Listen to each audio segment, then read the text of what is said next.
দাদা যে আপনাদের এই যে মানে আলীকদম অঞ্চলটা, এই অঞ্চলতে 2 দিন পর নির্বাচন, আপনারা কি নির্বাচন সম্পর্কে জানেন?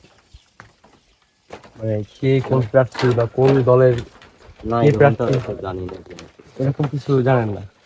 আপনাদের এই অঞ্চলে তো মানুষজনের যাতায়াত খুব কম, তাই না? বা ওইভাবে যাতায়াত ব্যবস্থাও নাই। তো আপনাদের এখানে পোস্টারিং বা নির্বাচনের যে প্রচারণা, সেটা কি মানে কতটুকু করা হয়েছে বা করা হয়েছে কিনা? পোস্টার তো এখনো দেখিনি। এদিকে কোনো নির্বাচনের প্রচারণাই করা হয় না। এভাবে তো শুনলাম, মনে হয় আজকে মনে হয় হতে পারে বাজার, আমি তো গেছিলাম না। এমনি কোনো মাইকিং কিংবা এরকম কোনো শুনছেন মানে যারা প্রার্থী আছে এই নির্বাচনে, তারা এরকম কোনো প্রচারণা চালাইছে কিনা? না। এবং আরেকটা বিষয়, সেটা হচ্ছে যে 12 তারিখে গণভোটও হবে, গণভোট এ সম্পর্কে কি আপনারা জানেন?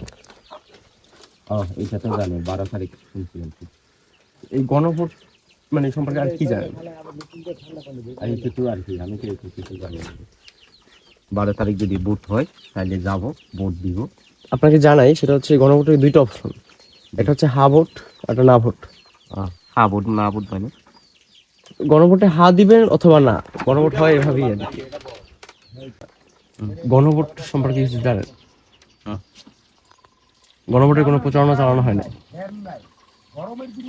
এবং এই গণভোটটা যে একটি দেশের জন্য কতটা মানে গুরুত্বপূর্ণ, সেটা তো আসলে জানানো উচিত, সরকারের পক্ষ থেকে হোক বা স্থানীয় যারা সরকার ব্যবস্থা আছে, প্রশাসন ব্যবস্থা আছে, তাদের পক্ষ থেকে অবশ্যই জানানো উচিত।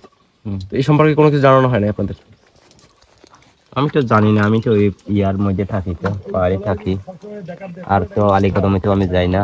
এগুলো তো আলীকদমে করবে, এই পাহাড়ে অঞ্চলে আসছে আর কি করবে। আপনি কি ভোট দিবেন? হ্যাঁ, ভোট তো দিব। আপনাদের ভোট দিতে হবে মানে কোথায় গিয়ে? আমাদের পাড়ায় গিয়ে, রাইতেমনি পাড়ায় কেন্দ্র জানি, এদিকে গিয়ে দিব। তাহলে গণভোট সম্পর্কে আসলে কিছুই জানেন না বা প্রচারণাও হয় নাই? গেলে শুনবো তো। এটা আগেই হওয়ার কথা। গণভোট তো 12 তারিখ, আপনি যাওয়ার সময় তো আসলে আপনার প্রচারণা চালাবে না, আগেই হওয়ার কথা। তো শুনলেন দর্শক, আসলে মানে আলীকদমের প্রান্তিক মানুষজন এই গণভোট সম্পর্কে জানে না, তাদের কাছে প্রচারণা চালানো হয় নাই।